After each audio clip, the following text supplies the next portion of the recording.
Welcome back to the Deep Dive. We're here to unpack some really profound insights today, giving you that shortcut to being genuinely well-informed. That's right. We're diving deep into the teachings of Elder Michael Johnson.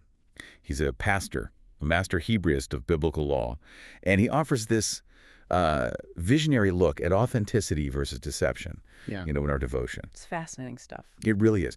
Think of it like a spiritual detective story. We're peeling back layers, looking past the masks.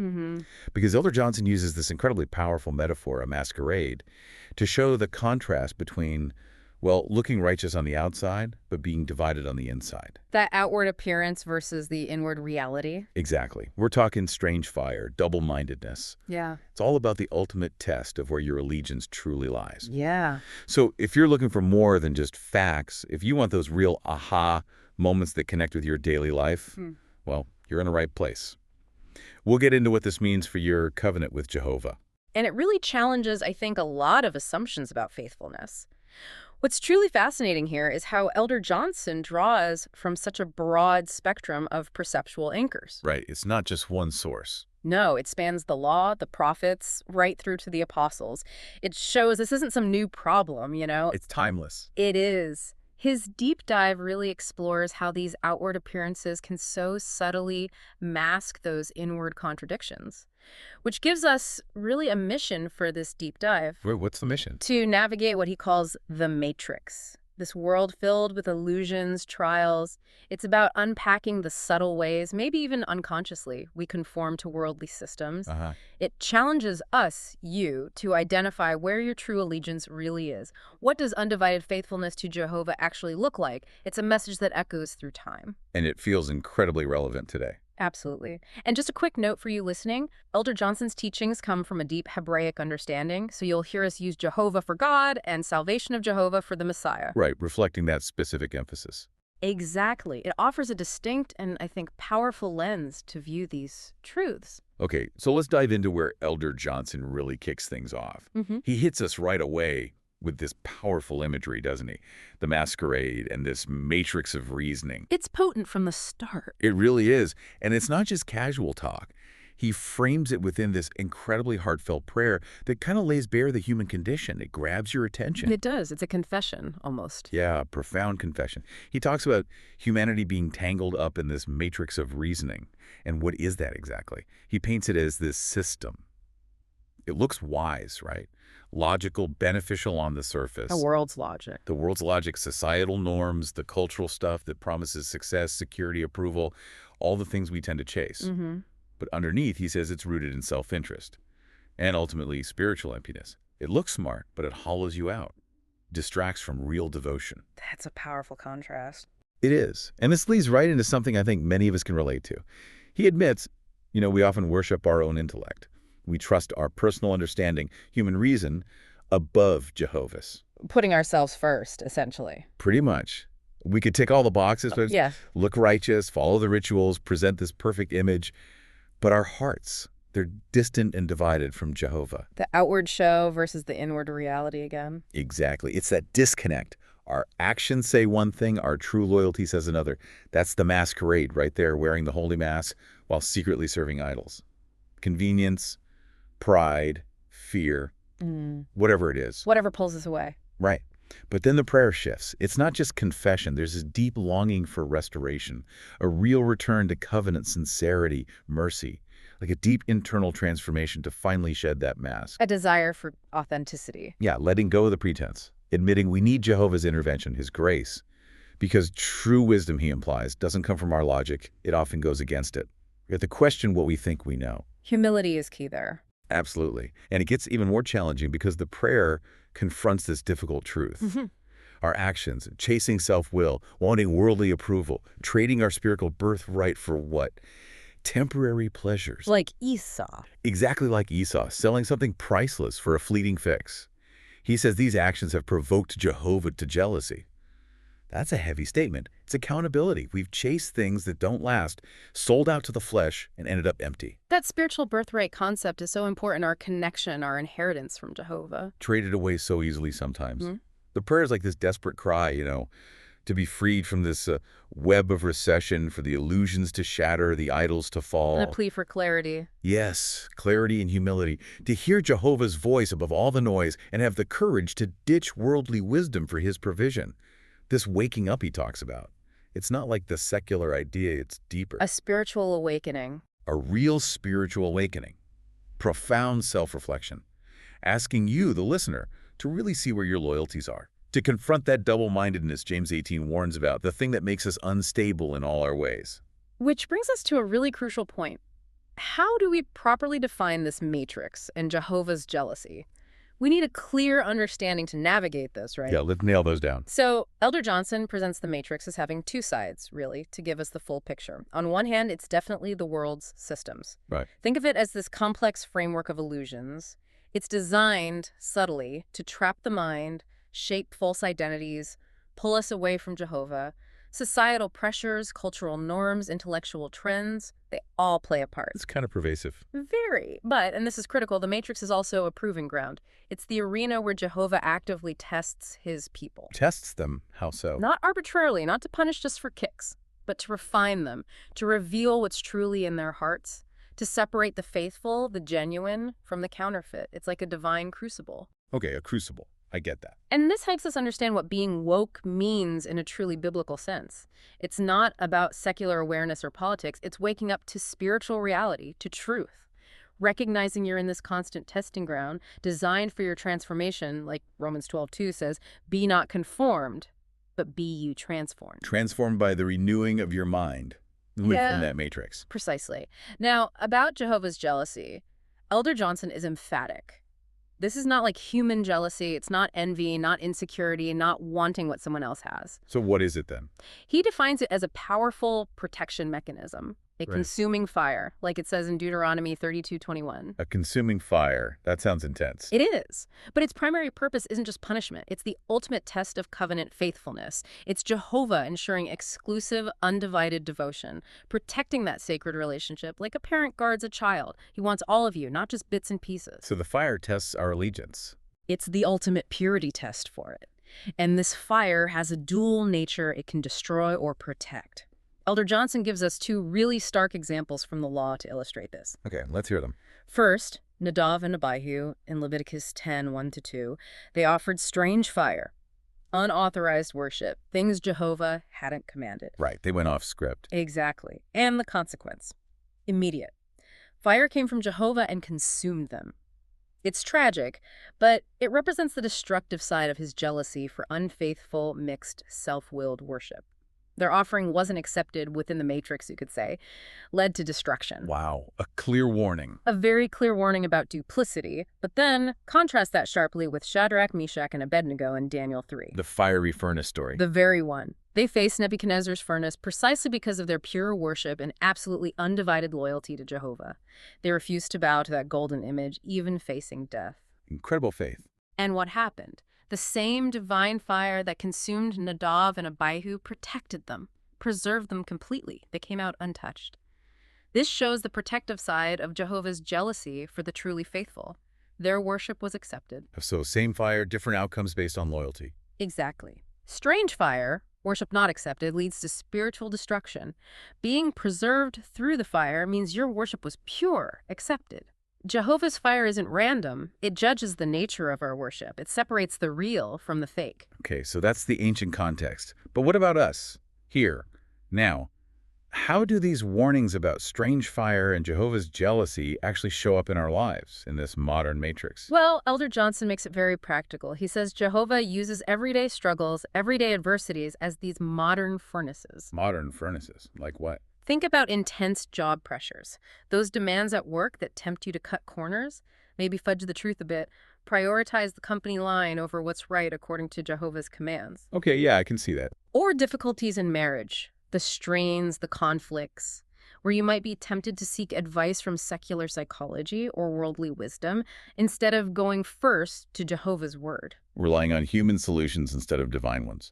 Exactly. And then there are financial strains. Huge pressure point for many. That anxiety can push you to trust government help or credit cards or maybe even shady deals instead of trusting Jehovah to provide. Putting faith in the system, not him. Right. All these things, job stress, marriage problems, money worries, life's curveballs.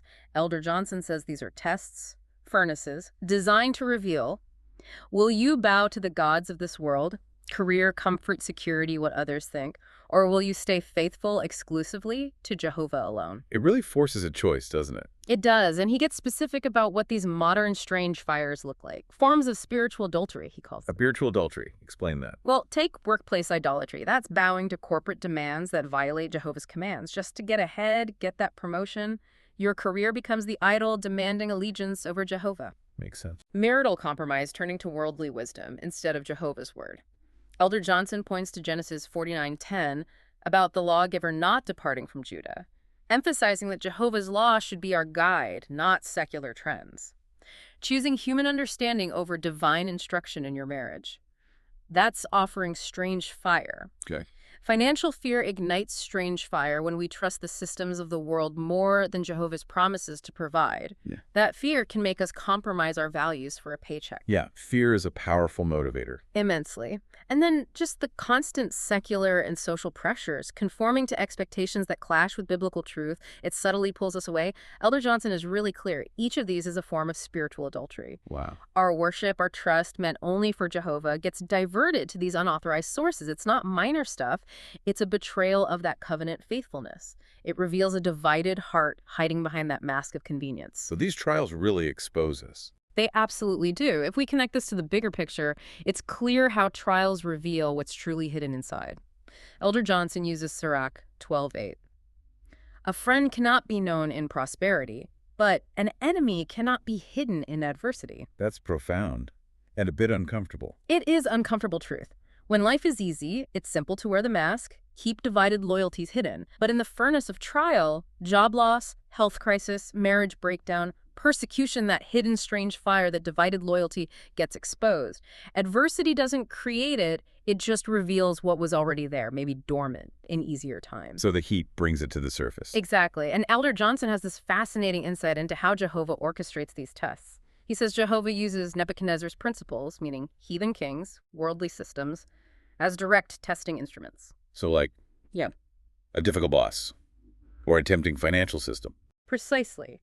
A demanding boss pushing you to violate the Sabbath. A spouse pressuring you to compromise your faith. A financial system offering easy credit instead of trusting Jehovah.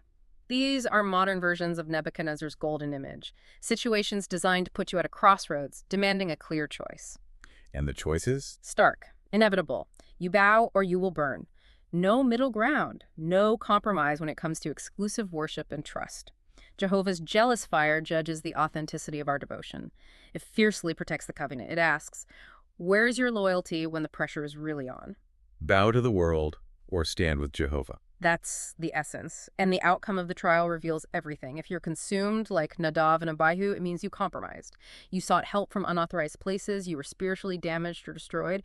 Your worship had strange fire mixed in. It wasn't accepted. Okay. But if you're preserved through the fire, like the 3 Hebrew boys, it shows you kept your loyalty exclusively to Jehovah no matter the cost. You refused to bow. You emerged stronger, faith refined, a living testament to Jehovah's power.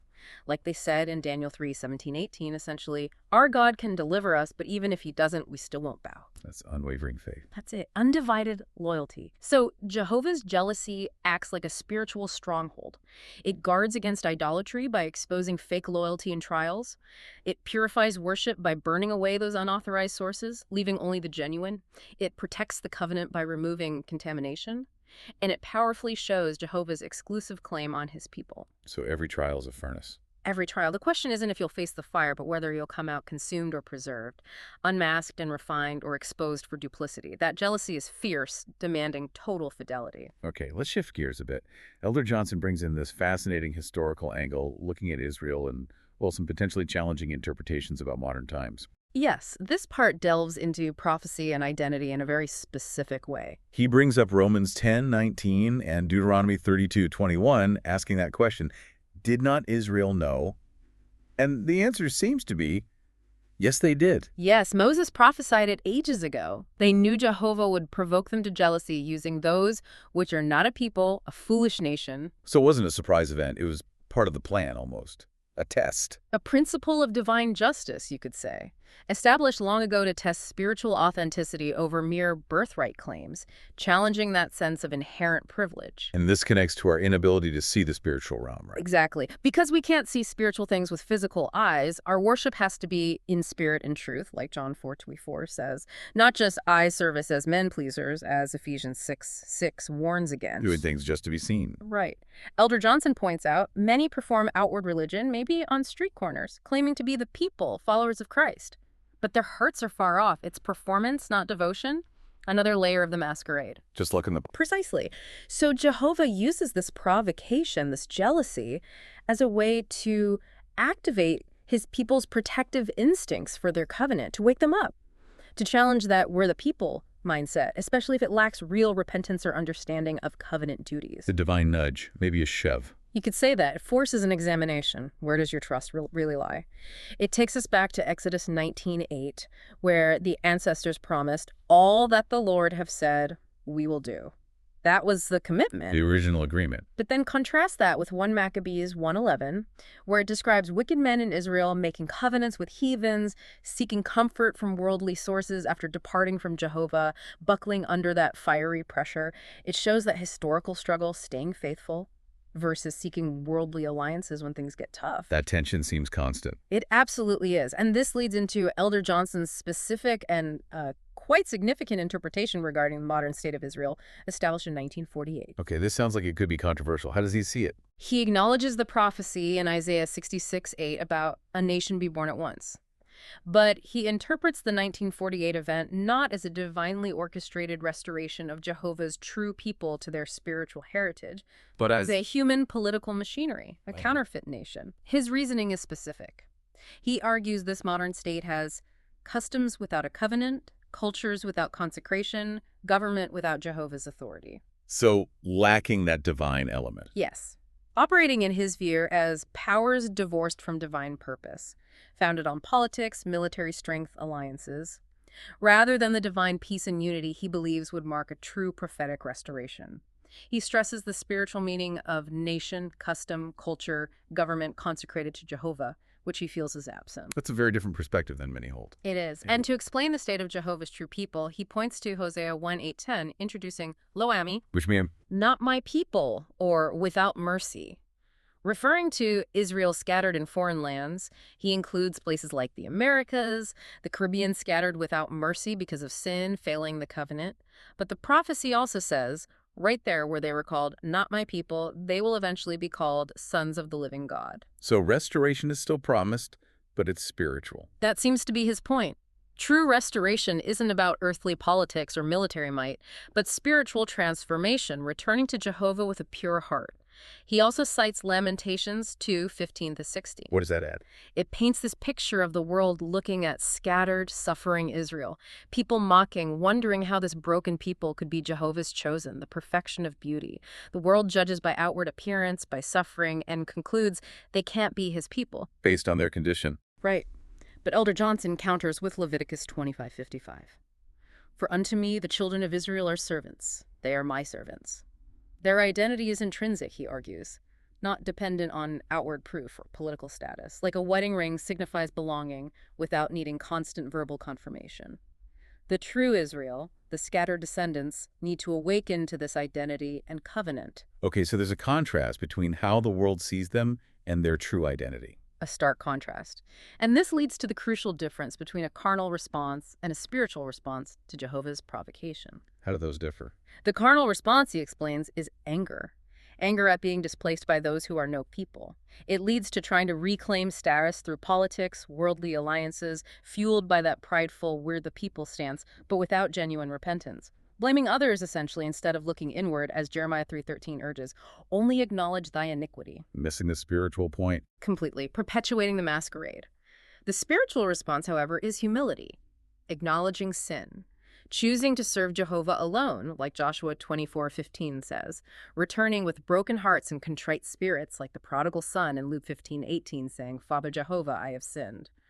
True restoration, in this view, is spiritual renewal, not political wins. So Jehovah's arousing is meant to separate these responses. Exactly. It acts as a separator. It distinguishes who truly belongs to him versus who just uses the name, who seeks Jehovah himself versus seeking worldly advantage through him, who trusts his timing versus trying to force things through carnal means, who gets the spiritual principles versus operating by fleshly logic. It exposes false worship, divided loyalty, carnal independence, purifying those whose hearts are truly his. It's not anger. It's that fierce, jealous love demanding exclusive, wholehearted covenant loyalty. We've looked outward, at nations, at history. Now let's bring it right back inward to maybe the trickiest part, seeing ourselves clearly. The internal battle, yes. Elder Johnson brings up this concept of the mirror of deception. It really hits home. He talks about our complete inability to see ourselves as we truly are. That's a tough realization. It really is. He uses James 1, 23, 25. We look into the word, the perfect law of liberty, like looking in a mirror. But then we walk away and forget what we saw. Or worse, we don't see our own flaws reflected there. We see everyone else's flaws instead. Exactly. We use it to justify ourselves, judge others. He mentions Adam in Genesis 3:12, immediately blaming Eve and even Jehovah right after sinning, that instinct to deflect. Point the finger outwards. Yeah, it's like being a doctor who can diagnose every disease out there, spot every problem in heathen nations, even in our own brothers and sisters. But we're totally blind to the fatal illness in our own heart. Believing we're the healthy ones. Right. We think we're the faithful remnant, the true people, the righteous ones, while actually becoming the very thing we condemn in others. Rebels against Jehovah, worshipers of our own will, serving our flesh but dressing it up like service to Jehovah. He calls it a dark parable. A cautionary tale. A powerful one. About people who should have been a light but became a warning about what happens when the flesh tries to take the Spirit's place. It's a stark reminder about self-deception. Genuine self-examination is crucial. Absolutely. And the perfect contrast to this mirror of deception is what Elder Johnson presents as the mind of salvation of Jehovah. This is the ultimate model for true identity, true service within this matrix. Okay, the antidote to self-deception. In a way, yes. Philippians 2, 5-8 is key. Let this mind be in you, which was also in salvation of Jehovah. This isn't just positive thinking. It's having the complete inner consciousness, the will, the spiritual orientation of our Messiah. Wow, total alignment. Total devotion, perfectly lived out by salvation of Jehovah, who fulfilled Deuteronomy 6:5, loving Jehovah with all heart, soul, might. That's the mind of true humility, absolute obedience. Humility seems central here. It is. And Elder Johnson highlights the Hebrew understanding of image and likeness from Genesis 1:26-27 to explain this further. How does that work? In Hebrew thought, image is like a shadow, a representation. Adam reflected Jehovah's image. Likeness, though, is a similitude, a pattern. Salvation of Jehovah is the reality itself, the very breath of life given to Adam. So it's more than just looking like something. Much more. Hebrew thought emphasizes function, essence over mere shape. So being in the form of God means functioning as Jehovah functions. Being the form of a servant means functioning as a servant functions. It's about embodying his essence in our actions, our being, like a mirror reflecting accurately. Functioning like him. This helps us understand Philippians 2:6. Yeah. Thought it not robbery to be equal with God. Salvation of Jehovah, being in God's form, didn't grasp equality. He didn't seize it. Unlike Satan. With his ambitious 5 I will statements in Isaiah 14:13-14. I will ascend. I will exalt my throne. I will be like the Most High. All about self-elevation. Salvation of Jehovah. Elder Johnson notes he had 0 I will statements. Only thy will be done. This incredible humility is the opposite of grasping, the opposite of Korah's rebellion in Numbers 16:3, trying to seize authority. True power isn't asserting our will, it's aligning with his. So greatness isn't about being in charge. Not in Jehovah's kingdom, it's measured by servanthood.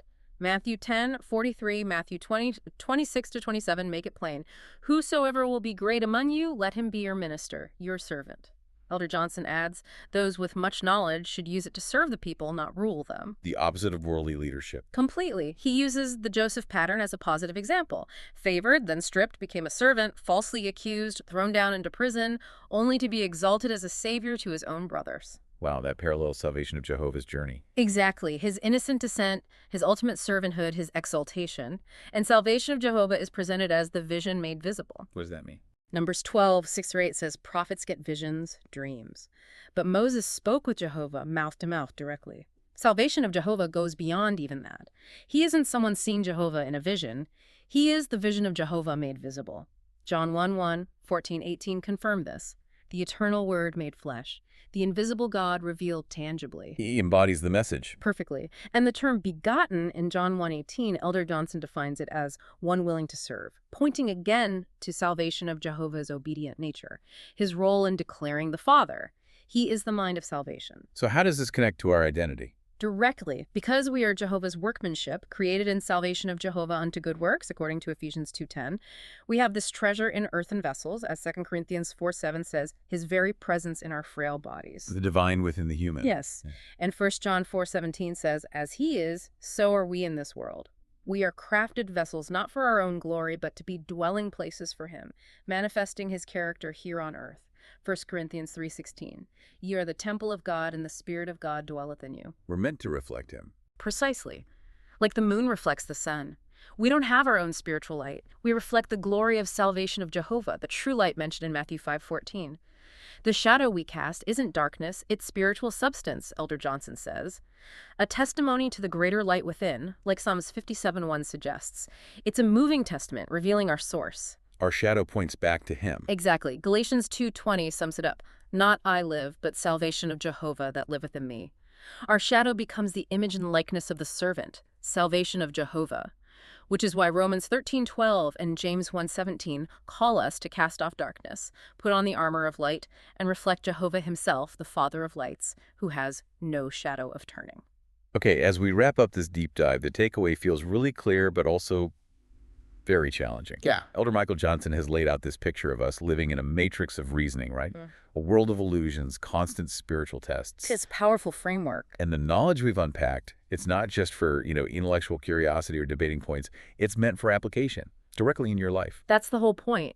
It means we need to be in this ongoing process of self-examination, really looking honestly to make sure our worship isn't mixed with that strange fire, those divided loyalties, the worldly compromises, the self-serving stuff we drift into so easily. Constantly checking our hearts. Yeah, and embracing real repentance, not just saying sorry, but being genuinely open to Jehovah, transforming us from the inside out. And ultimately, just living faithfully, not chasing our own glory, not looking for the world's approval, but walking as true, unmasked vessels of Jehovah's purpose. Reflecting his light. Reflecting the light of salvation of Jehovah in a world that really needs his truth. Which brings us to that final, profoundly important question for each of us listening. The masquerade of reasoning in the Matrix teaches a hard truth.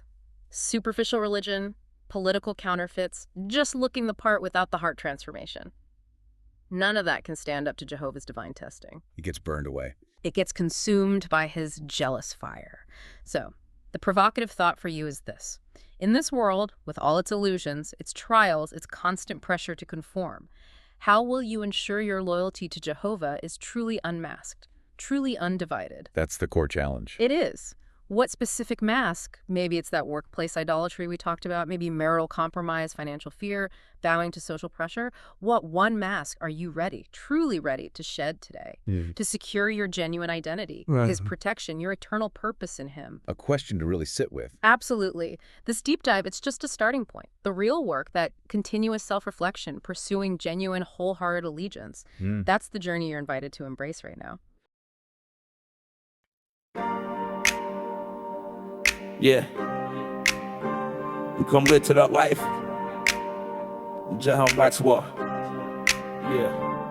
Who is this? Who has no knowledge of King James Bible University, the house of Jehovah, our servants? Who steps into a den where lions pity none, hyenas, wolves, or serpents that slither in? This ain't the place for the faint or the fake. For the law here cuts to marrow when mercy bows to truth. Elder Michael Johnson, false doctrine killer. Retired more men than social security, slain more false teachings than wars of slain soldiers. A walking legend in this day, bound to spirit, moving only in covenant command. When he speaks, it's scripture with scripture, precept on precept, spirit with spirit, no flesh, no vain opinion. IUI, COC, and these so-called elders of Israel have all felt the wrath of Jehovah's servants. We can't stop and we won't stop until Jehovah's work is done. Pipes and flows east with gold for the righteous. river drowns rebels in its current. Havila's land stands blessed, untouchable to the proud. The onyx stone seals verdicts. No plea, no deal, no escape. These three tokens rise when the elder speaks. Jehovah's court is in session. Crowds gather with their doctrines and banners, boasting they will prevail, but they see only man and miss the Nuclean daylight. The scroll bright in Elder Johnson's hand, every statue a hammer, every judgment a spear forged in heaven's fire. The mount is his post, the valley is trial ground. Wolves creep in shadows but find a snare at their feet. He's retired pastors with no call, silence prophets of vanity, crushed pulpits built on sand. He uproots lies from the root, not with rage but with the precise cut of the word. He doesn't chase the debate, he opens the book and lets truth put him on trial. The courtroom has no walls, the shofar sounds, precepts align like soldiers. Counterfeit breaks under spirit's weight, Python confirms him, Havila agrees. Onyx records, the fool who enters with a slogan leaves with chains. The wolf that stalks leaves toothless, the serpent that hisses leaves crushed in the call of the law. Jehovah alone is shepherd, but Elder Johnson is the feeder sent to guard the flock. A daylight warhead, too bright to touch, too heavy to move. His Bible is the sun at full strength, burning away deceit until nothing false remains. So hear the parable. Who is this stepping unlearned into the house of Jehovah's servants? Who dares walk into a den where lions pity none? Hyenas, wolves, or serpents that crawl in. IUICOC and the elders of Israel have felt this fight. We can't stop, we won't stop until Jehovah's work is done. Touch not the feeder, war with him and you war with the throne. High sand will test you, heavy law will weigh you, onyx will seal you. This is biblical suicide, your own hand the knife, your own name cut from the book of life. Elder Michael Johnson walks on, law in hand, judgment in step, a legend in Jehovah's service. The house of the servant stands, the lines are hungry, and there is no pity here.